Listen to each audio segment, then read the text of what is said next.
कपड़े धोने वाली बहू। शादी के पहले से ही विभा को कपड़े धोने का बड़ा शौक था। कभी नल के नीचे तो कभी तालाब के पास। अरे मेरी नीली वाली लुंगी नहीं दिख रही है। विभा की अम्मा कहाँ रखी है लुंगी? अरे वो तो विभा ने परसों ही धोकर रखी थी आपकी अलमारी में, देखो वहीं होगी। वो ना मैंने आज धो दी, मुझे लगा कि गंदी हो गई होगी। अरे कैसे गंदी हो गई थी? उसे तो मैंने पहना भी नहीं। हे भगवान, इस लड़की के कपड़े धोने की आदत से परेशान हो गया हूँ मैं। जितना तो घर में राशन नहीं आता, उससे कहीं ज्यादा डिटर्जेंट पाउडर का खर्चा है। इसकी शादी करवा दो, शादी जाए अपने घर में ही करेगा, फिर चाहे घर के कपड़े धोने हो या पूरे गांव के। हाँ ठीक बोल रही हो, देखता हूँ मैं कोई लड़का। वो दिन भी आ जाता है जब विभा को देखने लड़के वाले आ जाते हैं। लड़की मुझे अच्छी लगी। होने वाली सास कहती है, बेटी अगर कुछ पूछना है तो पूछ लो। वैसे तो हमारी लड़की बहुत ही शर्मीली है, जो बोल दो वो मान लेती है, इसे क्या पूछना होगा। अरे कैसी बात कर रही हो माँ, मुझे इन लोगों के घर रहना है, सवाल तो कई है। हाँ हाँ बेटा पूछ लो ना, क्या पूछना है। आप लोगों के घर कपड़े कौन धोता है? सास का मुंह बन जाता है। देखो अगर तुम ये कहना चाहती हो कि तुम्हें कपड़े धोने नहीं आते तो सुन लो, कपड़े मैं ही धोती हूँ, लेकिन तुम्हारे आ जाने के बाद मैं रुमाल तक नहीं धोऊंगी। अरे चुप रहना भाग्यवान, बहू बेचारी घर आई नहीं, उसे डराना शुरू कर दिया।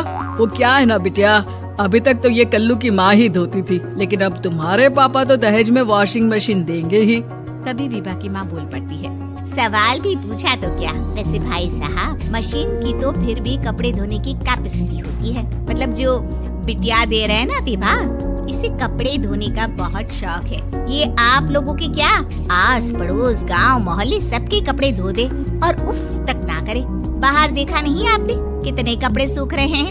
सब हमारी बिटिया ने ही तो धोए हैं। बस भी करो ना माँ, शर्म आ रही इतनी तारीफ सुनकर। और तो और एक दाग निकाल कर दिखाओ तो मान जाऊँ। हाँ अच्छा माफ करना बेटा, मैंने गलत समझा।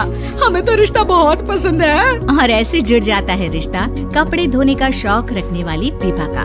उसकी शादी हो जाती है कोयला फैक्ट्री में काम करने वाले कल्लू के साथ। शादी के बाद अचानक विभा चिल्लाती हुई सास के पास आती है। सासू माँ, अरे सासू माँ कहाँ है आप? ये तो धोखा है, धोखा दिया आप लोगों ने मुझे। इसे ससुर के चक्कर के बारे में पता चल गया। अरे तो उसमें तुझे क्यों धोखा मिला है? अरे नल में पानी नहीं आता, कपड़े कैसे कब धुलेंगे? अच्छा तू पानी नहीं आ रहा उसकी बात कर रही है? तो आपने क्या सोचा? कुछ नहीं। अच्छा तेरी माँ ने कहा था कि कपड़े धोने का शौक है, तुझे याद आया मुझे।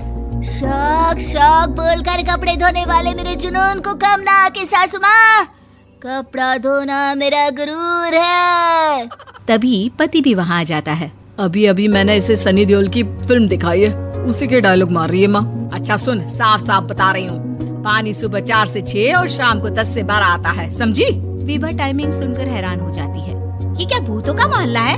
सुबह 4 बजे उठकर कौन कपड़े धोता है? 4 बजे टंकी में पानी जाता है, फिर सारा दिन धोना ना, किसने मना किया? अरे कैसे बात कर रही है? 200 लीटर की टंकी में कितने कपड़े धो लूंगी मैं? सुबह ही उठ जाऊंगी मैं। अब क्या था, विभा सुबह 4 से लेकर रात के 12 बजे तक कपड़े ही धोती रहती। एक रोज सास पड़ोस से निकलकर कहीं जा रही होती है कि साथ वाली कहती है, हाँ कल्लू की माँ, जरा ये बताओ कि 2 साड़ी है, 2 ब्लाउज और एक पेटीकोट और एक नाड़े वाला लंबा कच्छा। हाँ तो? अरे तो क्या, कितना लोगी धुलाई ये बताओ। धोबन दिख रहे हैं हम क्या? हमारे पति सरकारी नौकरी से अभी रिटायर हुए हैं और बेटा सुपरवाइजर है कोयला फैक्ट्री में। धोबन समझ रखा है हमें? हाय रे कल्लू की अम्मा, माफ कर दो, वो तो मोहल्ले में यही सब बता रहे थे कि तुमने बहू को कपड़ा धुलवाने के काम में लगा दिया है। सास को पड़ोसन की बात सुनकर गुस्सा आ जाता है। वो घर पहुंचती है जहां घर के बाहर ही इतने सारे कपड़े सूख रहे होते हैं जितने कि किसी धोबन के घर पर। अरे ओ कल्लू की दुल्हन, बाहर निकल। माँ जी यहीं आ जाओ, बाथरूम में चादर धो रहे हैं हम। अरे अभी हम धोते हैं, तुमको बाहर निकलो। ये आस पड़ोस वाले बोल रहे हैं कि हम बहू से कपड़े धुलवा कर उसे कपड़ा धोने वाली बना दिए हैं। अरे छोड़ो ना माँ जी, किन लोगों की बातों में आती हो? आस पास के लोगों का तो काम ही होता है कि वो किसी तरह सास बहू को लड़ा दे। बहू सारे घर के कपड़े धोती है, ये क्या कम है? बोलिए।